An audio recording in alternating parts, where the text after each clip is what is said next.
memastikan ketersediaan stok dan harga beras SPHP Bulog di pasaran, Direktorat Kriminal Khusus Polda Sumatera Selatan mendatangi pusat perbelanjaan di Kota Palembang.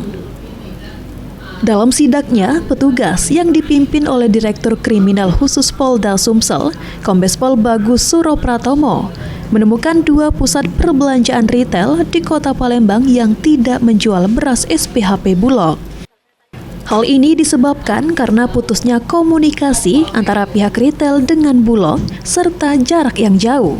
Sementara itu, untuk stok beras sendiri, menurut Kombes Pol Bagus Suropratomo dipastikan tersedia dan cukup.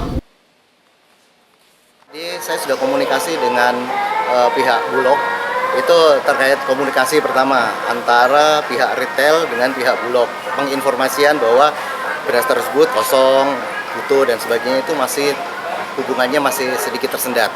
Penginformasian itu yang pertama. Yang kedua, kalau yang di daerah itu terkait dengan jarak transportasi. Nah, itu demikian. Jadi bukan karena barang yang kosong, kan? Bukan, barang ada, hanya masalah komunikasi dan proses pengiriman ya. Tapi apapun itu akan kita cek keduanya, kita akan konfirmasi karena tugas kami adalah untuk berusaha untuk melancarkan distribusi tersebut dan membuat situasi pangan dan stok beras ini kondusif di daerah. Selain ke pusat perbelanjaan retail, sidak juga dilakukan oleh Polda Sumsel ke beberapa pedagang di Pasar Palimo. Dalam sidaknya, Direktur Kriminal Khusus Polda Sumsel menyempatkan berkomunikasi dengan para pedagang penjual beras guna mengetahui ketersediaan stok beras SPHP Bulog.